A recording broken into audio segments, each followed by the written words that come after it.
በጎጃም የጥፋት ቡድን ዋና አዛዥ የነበሩት የሰንበት የቦቅላ እንዲሁም ደብረዘይትና ደንበል በጀግናው የሀገር መከላከያ ሰራዊት መዳፍ ውስጥ መግባታቸው ተነገረ። በአጭር ጊዜ ውስጥ መቀሌ እንገባለን ሲሉ አቶ ጌታቸው ረዳ ተናገሩ። ዝርዝር ዘገባውን ይዘናል። ፕሬዝዳንት ዶናልድ ትራምፕ በኢራን ላይ ሊፈጽሙት የነበረውን ጥቃት ማራዘማቸውን አሳወቁ የሚለውን ከውጭ እንዲሁም በ37ኛው ሳምንት የእንግሊዝ ፕሪሚየር ሊግ መርሃ ግብር ማንቸስተር ሲቲ ከሜዳ ውጪ ተጉዞ ምሽት 3:30 ላይ በርንማውዝን ይገጥማል። ከስፖርት ይዘናል። አክብሮታዊ ሰላምታችን በያላችሁበት ድረስ የተወደዳችሁ የመሃል ሚዲያ አድማጭ ተመልካቾቻችን እንደምን ውላችኋል? እንሆ የሰዓቱን ዜናዎቻችንን ይዘንላችሁ ቀርበናል። ቀደም ብለን ያስተዋወቅናቸውን ጨምሮ ሌሎች በርካታ አዳዲስ መረጃዎችን አጠናክረን ስቱዲዮ ተገኝተናል። ከመሸጋገሪያ በኋላ ስንመለስ በዝርዝር ወደ ያዝናቸው እናልፋለን። ታላቅ የምስራች ከሜሪት ፕሮፐርቲስ ለንግድ ሱቅ ፈላጊዎች በሙሉ እርሶ ይነግዱ እንጂ ትርፋማ የሚሆኑባቸውን አሊያም ቢያከራዩ አዋጭ የሆኑ የንግድ ሱቆችን በመሃል ተክለ ሃይማኖት ለሽያጭ ማቅረባችንን ስንገልጽ በታላቅ ደስታ ነው። ሜሪት ፕሮፐርቲስ ከሰፊ ካሬ አማራጮች ጋራ ከ11 ካሬ እስከ 32 ካሬ የንግድ ሱቆችን ከ2.2 ሚሊዮን አጠቃላይ ክፍያና ከ440 ሺህ ብር ቅድመ ክፍያ ጀምሮ የግሎ ማድረግ ይችላሉ። እንዲሁም የመኖሪያ አፓርትመንቶችን ለምትፈልጉ ውድ ደንበኞቻችን ሜሪት ፕሮፐርቲስ አራዳ ፓርክ ፊት ለፊት ከባለ 1 እስከ ባለ 3 መኝታ አፓርትመንቶችን ከ30% ታላቅ ቅናሽ ጋራ ይዘንሎት ቀርበናል። ታዲያ ይሄ የማይደገም እድል ሳያመልጣችሁ ከስር ባለው ስልክ ይደውሉልን። ተመልሰናል። በዝርዝር ወደ ያዝናቸው መረጃዎቻችን እናልፋለን። በጎጃም የጥፋት ቡድን ዋና አዛዥ የነበሩት የሰንበት የቦቅላ ደብረዘይትና ደንበል በጀግናው የሀገር መከላከያ ሰራዊት መዳፍ ውስጥ መግባታቸው ተነገረ። 7ኛው ሀገራዊ ምርጫን ለማወክ ቦቅላ ከተማ ተቀምጦ ሲመክር የነበረው የጥፋት ቡድን ሴራ እንደ ጉም በኗል ተብሏል። በዛቻ ላይ የነበረው ቴዎድሮስ እዝ አመራር በደጋማው ተራራ በመሸሽ ላይ ቢሆንም ደጋው ቀጠና 360 ዲግሪ ከበባ ውስጥ ገብቷል ተብሏል። የ206ኛ ኮር መሪም ከና አጃቢው አሁንም ከበባ ውስጥ መሆኑ ነው የተነገረው። በተያያዘ ዜና ይህ በእንዲህ እንዳለ የህወሓትን እንዲሁም ሻዕቢያን ተልዕኮን ይዞ ሀገር ለማተራመስ ቆርጦ የተነሳው በምህረት ወዳጆ የሚመራው ቡድን ላይ መከላከያ ሰራዊት እጅግ የማያዳግም እርምጃ ራያ ቆቦ ዙሪያ መውሰዱ ተገልጿል። በአጭር ጊዜ ውስጥ መቀሌ እንገባለን አሉ አቶ ጌታቸው ረዳ። እርግጠኛ ነኝ በአጭር ጊዜ ውስጥ መቀሌ እንገባለን፣ ህዝብ እየመረጠውን መንግስትም እናቋቁማለን፣ የወንጀለኞቹን ስብስብ ወደ ህግ እናቀርባቸዋለን ሲሉ ይፋዊ ጉባኤውን ያካሄደው የለውጥ ፈላጊዎች ኃይል አባል የሆኑት የስምረት ፓርቲ ፕሬዝዳንት አቶ ጌታቸው ረዳ ተናግረዋል። ፓርቲው በአሁኑ ወቅት ክልሉን ከገባበት አደገኛ ምስቅልቅልና አፈና ለማውጣት ቁርጠኛ መሆኑን ገልጾም እንዲሁም ቡድኑ ህወሓት በወታደራዊ አቅም ለውጥ ዋና ከተማዋን መልሶ ለመቆጣጠር ያቀዱት እቅድ ፍጹም የማይታጠፍ መሆኑን አስረድተዋል። ይህ ንቅናቄ ከዚህ ቀደም የነጻ መሬቱን ኃይል እንደ ወታደር ክንፍ በማደራጀት ወደ ህገወጡ ቡድን ለመዝመት እንቅስቃሴ ጀምሮ የነበረ መሆኑ የሚዘነጋ አይደለም። ይህ የጌታቸው ረዳ ንግግርም ታዲያ አሁን ላይ ኃይሉ ይህንን እቅዱን ለመተግበር ጫፍ ላይ መድረሱን የሚያረጋግጥ የብስራት ዜና ሆኗል የሚለው ከየአካባቢው የተነሳ ነው። የኢኖቬሽንና ቴክኖሎጂ ሚኒስቴር ችግር ፈቺ ጥናትና ምርምሮችን በማካሄድ የተሻለ ውጤት አስመዝግቧል አሉ ዶክተር በለጠ ሞላ። የህዝብ ተወካዮች ምክር ቤት በ5ኛ ዓመት የስራ ዘመን በ22ኛ መደበኛ ስብሰባው የኢኖቬሽን እንዲሁም ቴክኖሎጂ ሚኒስቴርን የ2018 በጀት ዓመት የ9 ወራት እቅድ አፈጻጸም ሪፖርትን እያገመገመ ነው። የኢኖቬሽንና ቴክኖሎጂ ሚኒስቴር ዶክተር በለጠ ሞላ ሚኒስትሩ መስሪያ ቤቱ በ9 ወራት ውስጥ ችግር ፈቺ ጥናትና ምርምሮችን በማካሄድ የተሻለ ውጤት ማስመዝገብ እንደቻለ በሪፖርታቸው ገልጸዋል። ዶክተር በለጠ ሞላ በ9 ወራት ውስጥ በኢኖቬሽን ዘርፉ 1714 የጥናትና ምርምር ስራዎች ተካሂደው የተሻለ ውጤት ተመዝግቧል ያሉ ሲሆን በተመሳሳይም 25 የጂኦስፓሻል ጥናቶች ተካሂደው የሚፈለገውን ውጤት ማምጣት እንደተቻለ ነው ያብራሩት። ሚኒስትሩ አክለውም ባለፉት 9 ወራት ውስጥ በሁሉም ስታርታፖች 6424 የስራ ዕድሎች መፈጠራቸውንም ለምክር ቤቱ ገልጿል። የሳይንስ ቴክኖሎጂና ኢኖቬሽን ልማት የዓለም አንገብጋቢ ችግሮች መፍቻ ቁልፍ መሳሪያ መሆናቸውንም አንስተዋል። ዘርፉ የኢትዮጵያን የ2030 የዘላቂ ልማት ግቦችን እንዲሁም የ2063 አጀንዳ ለማሳካት ወሳኝ ድርሻ እንዳለው ተገንዝቦ በትኩረት ሲሰራ መቆየቱንም አብራርተዋል። የተቋሙን የሰው ኃይል በእውቀትና ክህሎት ለመገንባት ታስቦ የተለያዩ የግንዛቤ ማስጨበጫ ስልጠናዎች መሰጠታቸውን የገለጹት ሚኒስትሩ የተቋሙን አሰራሮች በቴክኖሎጂ የማዘመን ስራ ተሰርቶ አመርቂ ውጤቶች መታየታቸውንም ጨምረው ገልጸዋል። በሱሉልታ የእገታ ወንጀል ሲፈጽሙ የነበሩ 4 ግለሰቦች በእስራት ተቀጡ። ዝርዝር ዘገባለን እንደሚከተል ይቀርባል። አዲሱ ነጋሽ፣ ደሮ ተሾመ፣ ደጀኔ ተስፋና ቶላለሙ የተባሉ 4 ወጣቶች ነዋሪነታቸው በኦሮሚያ ሰሜን ሸዋ ዞን ሱሉልታ ወረዳ ኖኖ ሳዮ ቀበሌ ነው። ወጣቶቹ በአካባቢያቸው የሚታወቁት የተለያዩ ስራዎችን በመስራት ሲሆን በመዝናኛ ስፍራም ሆነ በተለያዩ ቦታዎች የማይነጣጠሉ ጓደኛሞች መሆናቸውን የወረዳው ፖሊስ ጽሕፈት ቤት የወንጀል ምርመራ ክፍል ኃላፊ የሆኑት ረዳት ኢንስፔክተር ሙሉ ጉደታ ተናግረዋል። ከቅርብ ጊዜያት ወዲህ ግን የተለያየና የተለወጠ እንቅስቃሴ በአካባቢው ያሳዩ እንደነበሩም ይገልጻሉ።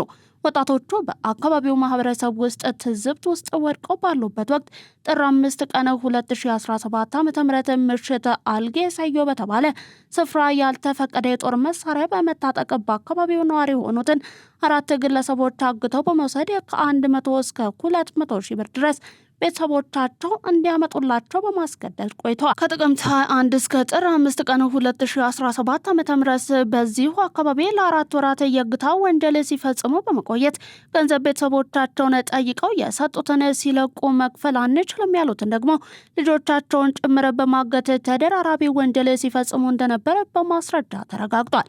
ወጣቶቹ አንድ ግለሰብን አግተው በመውሰድ ለወራት ባዘጋጁት ስፍራ በማስቀመጥ ካቆዩ በኋላ 200 ሺህ ብር እንዲያመጣ ጠይቀውት የለኝም በማለቱ እሱም በመልቀቅ በእርሱ ፋንታ ልጁን አግተው በመውሰድ 300 ሺህ ብር ተቀብለዋል። የተቋቋመው የጸጥታ ግብረ ኃይል ሙሉ መረጃ ከደረሰው በኋላ ባደረገው ክትትል 4ቱም በቁጥጥር ስር ውለዋል። ፖሊስ አስፈላጊውን ማጣራት ካደረገ በኋላ የምርመራ መዝገቡን አጠናቆ ለአቃቢ ሕግ ይልካል። አቃቢ ሕግም 6 ክሶችን ይመሰርታል።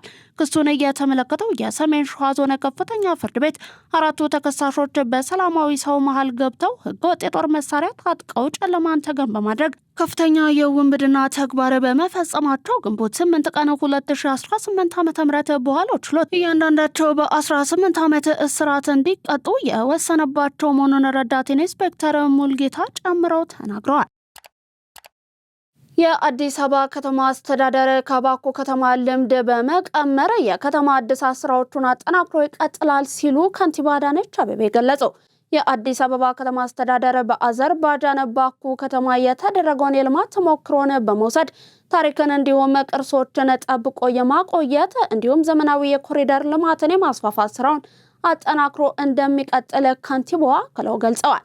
ከንቲባዋ የኢትዮጵያ ልዑካን ቡድኑን የባኮ ጉብኝት መነሻ በማድረግም በማህበራዊ ትስስር ገጻቸው ባሰፈሩት መልእክት የባኮ ከተማ ጥንታዊ ቅርሶች አያያዝና በከተማ እድሳት ያሳየችውን ስኬታማ ተሞክሮን አድንቀዋል።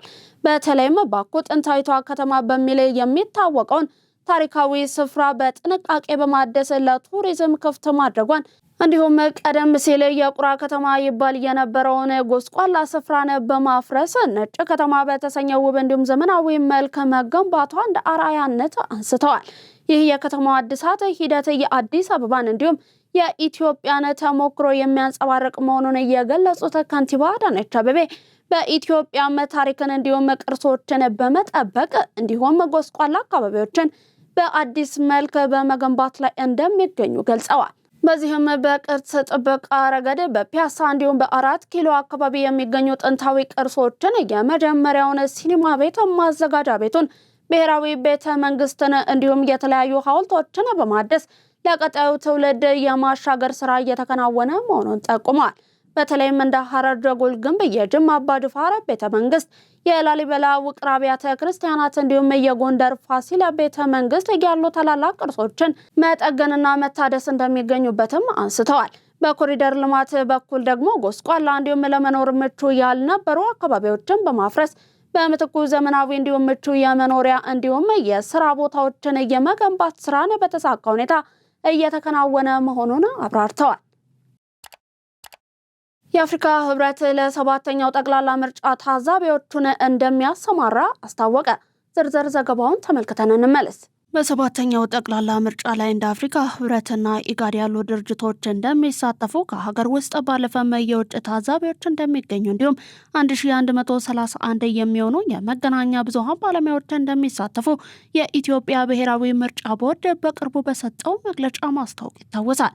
በዚህ መሰረት በኢትዮጵያ ለሚካሄደው ጠቅላላ ምርጫ ሙሉ ዝግጅቱን ማጠናቀቁን እያስታወቀው የአፍሪካ ህብረት ምርጫው በሰላም በዲሞክራሲያዊ እንዲሁም በፍትሃዊ መንገድ እንዲጠናቀቅ የበኩሉ ሚና እንደሚወጣ ገልጿል። በአፍሪካ ህብረት የምርጫ ታዛቢዎች አስተባባሪ የሆኑት አቶ ደመቀ ተስፋዬ ህብረቱ ከ50 እስከ 60 የሚደርሱ ታዛቢዎችን በመላው ሀገሪቱ ክልሎች ለማሰማራት ማቀዱን ገልጸው እነዚህ ታዛቢዎች በቡድን ተከፋፍለው በተለያዩ የምርጫ ጣቢያዎች በመገኘት ሂደቱን በቅርብ እንደሚከታተሉትም አስረድተዋል። ህብረቱ በምርጫ ታዛቢነት ሂደቱ ላይ ሙሉ በሙሉ ገለልተኛ ሆኖ እንደሚሰራ አጽንኦት ሰጥተው የተናገሩት አስተባባሪው የምርጫው አጠቃላይ የድምፅ አሰጣጥ ሂደት ሰላማዊ ሆኖ እንዲጠናቀቅ ከመታዘብ ባለፈ ህብረቱ የራሱን ሚና እንደሚወጣ አክለዋል። በምርጫ ወቅት እንዲሁም ከምርጫ በኋላ ሊከሰቱ የሚችሉ ችግሮችንና ጥያቄዎችን በተመለከተ የህብረቱ ሚና እስከምን ድረስ ነው ተብሎ ለተጠየቀው ጥያቄ አቶ ደመቀ በምላሻቸው ህብረቱ ከሚመለከታቸው ባለድርሻ አካላት ጋር በቅርበት እየመከረ መሆኑን ገልጸዋል።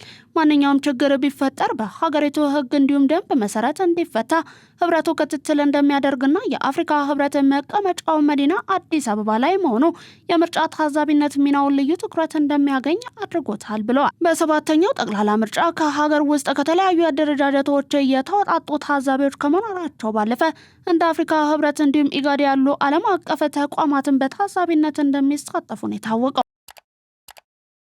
በአፋር ክልል የተለያዩ ወረዳዎች የተገነቡ ንጹህ የመጠጥ እንዲሁም የመስኖ ውሃ ፕሮጀክቶች ተመረቁ። በምረቃ ስነ ስርዓቱ ላይ የአፋር ክልል ርዕሰ መስተዳደር አወል አርባ እንዲሁም የመስኖ እንዲሁም ቆላማ አካባቢዎች ሚኒስትር ዶክተር አብርሃም በላይን ጨምሮ ሌሎች ከፍተኛ የመንግስት የስራ ኃላፊዎች ተገኝተዋል። ፕሮጀክቱ በሶላር ኃይል የሚሰሩ በአንድ ወረዳ ውስጥ ያሉ የተለያዩ ቀበሌዎችን ንጹህ የመጠጥ ውሃ ተደራሽ የሚያደርግም ነው። ለምርቃት የበቁት ፕሮጀክቶች የክልሉ አርብቶ አደሮች ከዚህ ቀደም ለውሃ ወለድ በሽታዎች ሲዳረጉ የነበረ ሲሆን የመጠጥ ውሃ ለማግኘት ረጅም ርቀት መጓዝ ይጠበቅባቸው የነበረውን ችግርም የሚቀርፍ ነው። የመስኖ ፕሮጀክቱ የክልሉ አርብቶ አደሮች ተረጋግተው በአንድ አካባቢ እንዲኖሩና ወደ ከፊል አርሶ አደርነት እንዲሸጋገሩ ሁነኛ ምክንያት መሆን መጀመሩንም ኢቢሲ በስፍራው ለመመልከት ችሏል። በመስኖ እንዲሁም ቆላማ አካባቢዎች ሚኒስቴር ስር የቆላማ አካባቢዎች የኑሮ ማሻሻያ ፕሮጀክት የአርብቶ አደሩ ችግሮችን በመቅረፍ ረገድ ትልቅ ሚና እየተጫወተ በመሆኑ የአርብቶ አደሩ ማህበረሰብ መደሰታቸውን ገልጸዋል። በምርጫ ወቅት የሚከሰቱ የበይነ መረብ ኢንተርኔት መቆራረጥ እንዲሁም መዘጋት እንዳይኖር በትኩረት ሊሰራ እንደሚገባ ተጠቆመ። በምርጫ ወቅት በቴክኖሎጂ አማካኝነት የሚሰራጩ ሐሰተኛ መረጃዎች ስጋት ቢሆንም ኢትዮጵያ ያሏትን የሳይበር ደህንነት ተቋማት በአግባቡ መጠቀም እንደሚኖርባት ተገልጿል። ተጨማሪ አለን። በአፍሪካም ሆነ በኢትዮጵያ የሚካሄዱ ምርጫዎች ይበልጥ ታማኒ እንዲሁም ቀልጣፋ እንዲሆኑ የዲጂታል ቴክኖሎጂ ሚና ከፍተኛ መሆኑን የአፍሪካ ህብረት አስታውቋል። በአፍሪካ ህብረት የምርጫ ታዛቢዎች አስተባባሪ የሆኑት አቶ ደመቀ ተስፋዬ እንደገለጹት አሁን ላይ ዲጂታል ስትራቴጂን ከምርጫ ሂደቶች ጋር ማቀናጀት አማራጭ የሌለው ጉዳይ ነው። ኢትዮጵያም የአፍሪካ ህብረት ዲጂታል ስትራቴጂ አባል እንደመሆኗ በቴክኖሎጂ የታገዘ የምርጫ ዝግጅት እያደረገች መሆኑን ጠቁሟል። ሆኖም ዲጂታል ቴክኖሎጂ ከጥቅሙ ባሻገር እንደ ኢንተርኔት መቋረጥና የተሳሳቱ መረጃዎች መሰራጨት ያሉ ስጋቶች እንዳሉበትም ተናግረዋል። በተለይም ምርጫ በሚካሄድባቸው ቀናት የሚሰራጩ ሐሰተኛ መረጃዎች የምርጫውን ውጤት እንዳያዛቡ ከፍተኛ ጥንቃቄ እንደሚያስፈልግም አስተባባሪው ገልጸዋል። ኢትዮጵያ በአሁኑ ወቅት በአርቲፊሻል ኢንተለጀንስ እንዲሁም በሳይበር ደህንነት ረገድ ያሏትን ተቋማት መነሻ በማድረግ ስጋቶችን መቀነስና መከላከል እንዳለባትም ጠቁሟል። የኢትዮጵያ ሰብአዊ መብቶች ድርጅቶች ህብረት ዋና ዳይሬክተር የሆኑት አቶ መስዑድ ገበየው በበኩላቸው ባለፉት ምርጫዎች የታዩ የኢንተርኔት መዘጋትና የፍጥነት መቀነስ ችግሮች በህዝቡ ዘንድ በምርጫ ሂደቱ ላይ ያለውን እምነት ሊቀንሱ እንደሚችሉ ጠቁሟል። በምርጫ ወቅት ማህበራዊ ሚዲያዎች ለሐሰተኛ መረጃዎች እንዲሁም ለጥላቻ ንግግሮች መስፋፋት ተጋላጭ በመሆናቸው ጥንቃቄ መደረግ እንደሚገባው አስገንዝበዋል። በዘንድሮ የምርጫ ዝግጅት ከ5 ሚሊዮን በላይ መራጮች በኦንላይን መመዝገባቸውን አስታውሰው የኢንተርኔት መቋረጥ እንዲሁም መዘግየት እንዳይኖር የሚመለከታቸው ተቋማት በቁርጠኝነት መስራት እንዳለባቸውም ጨምረው አሳስበዋል። በአጠቃላይ ምርጫው ስኬታማ ሆኖ እንዲጠናቀቅ ያልተቋረጠ የበይነ መረብ አገልግሎት ወሳኝ መሆኑን ባለሙያዎቹ አስምረውበታል። የተወደዳችሁ የመሃል ሚዲያ አድማጭ ተመልካቾቻችን እየተመለከታችሁ የምትገኙት ለዛሬ ለተማክሰኞ ወደ እናንተ እንዲደርሱ ያጠናቀርናቸውን ከመሃል ሚዲያ ቀን መረጃዎቻችን ነው። አሁን ደግሞ ከባህር ማዶ ወደ ያዝናቸው እናልፋለን። ታላቅ የምስራች ከሜሪት ፕሮፐርቲስ ለንግድ ሱቅ ፈላጊዎች በሙሉ እርስዎ ይነግዱ እንጂ ትርፋማ የሚሆኑባቸውን አሊያም ቢያከራዩ አዋጭ የሆኑ የንግድ ሱቆችን በመሃል ተክለ ሃይማኖት ለሽያጭ ማቅረባችንን ስንገልጽ በታላቅ ደስታ ነው። ሜሪት ፕሮፐርቲስ ከሰፊ ካሬ አማራጮች ጋራ ከ11 ካሬ እስከ 32 ካሬ የንግድ ሱቆችን ከ2.2 ሚሊዮን አጠቃላይ ክፍያና ከ440 ሺህ ብር ቅድመ ክፍያ ጀምሮ የግሎ ማድረግ ይችላሉ። እንዲሁም የመኖሪያ አፓርትመንቶችን ለምትፈልጉ ውድ ደንበኞቻችን ሜሪት ፕሮፐርቲስ አራዳ ፓርክ ፊት ለፊት ከባለ 1 እስከ ባለ 3 መኝታ አፓርትመንቶችን ከ30% ታላቅ ቅናሽ ጋራ ይዘንሎት ቀርበናል። ታዲያ ይሄ የማይደገም እድል ሳያመልጣችሁ ከስር ባለው ስልክ ይደውሉልን። የአሜሪካው ፕሬዝዳንት ዶናልድ ትራምፕ በኢራን ላይ ሊፈጽሙት የነበረውን ጥቃት ማራዘማቸውን አሳወቁ። የባህረ ሰላጤው ሀገራት ሳውዲ አረቢያ፣ ኳታር፣ አረብ ኤምሬቶች እንዲሁም ሌሎች ሀገራት ኢራን ላይ ጥቃት እንዳይሰነዘር ጠይቀውኛል ብለዋል ትራምፕ። ለማክሰኞ ቀን ተቆርጦለት የነበረው ጥቃት ለዲፕሎማሲ ጊዜ መግዣ በሚል ለአሁኑ ቆሟልም ብለዋል። በእርግጥ ጥቃቱ ለሁለት እንዲሁም 3 ቀናት ያህል እንደተራዘመ መነገሩ ያን ያህል ዘላቂ ሰላም ላያመጣ ይችላል። ፔንታገን ቢያንስ በአሁኑ እርምጃ እንዳይወሰድበት ትራምፕ ታዟል ተብሏል። ትራምፕ ኢራን ጋር ያለው ውይይት በጎ ባለመሆኑ ነገ ወደ ጥቃቱ እንመለሳለን በሚልም ዝተዋል።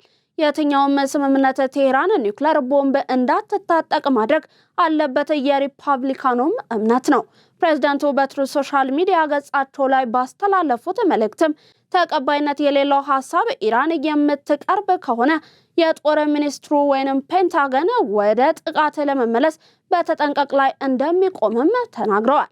ትራምፕ ማክሰኞ የያዙትን ጥቃት አራዘሙ እንጂ ኢራን ላይ መጠነ ሰፊ ጥቃት ለማድረስ አሁንም ተዘጋጅተዋል ተብሏል። ኢራን የመደራደሪያ ነጥቧን በፓኪስታን በኩል ለአሜሪካ መላኳም የሚዘነጋ አይደለም። ዘገባው የቲአርቲ ነው። በመጨረሻም ዜና ስፖርት።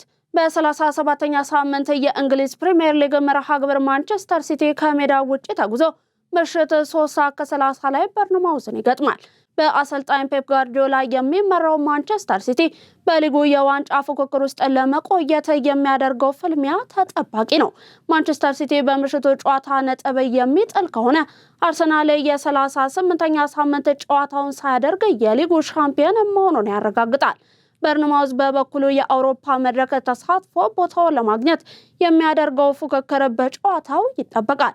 በሌላ የሊጉ ጨዋታ ቼልሲ በስታንፎርድ ብሪጅ ምሽት 4:15 ላይ ቶተንሃም ሆትስፐርን ያስተናግዳል። ቼልሲ በሊጉ ከ7 ጨዋታዎች በኋላ ወደ ድል ለመመለስ ወደ ሜዳ የሚገባም ይሆናል። ቶተንሃም በበኩሉ ከወራጅ ቀጠናው ለመውጣት እንዲሁም በሊጉ ለመቆየት ብርቱ ፉክክር ያደርጋል ተብሎም ይጠበቃል።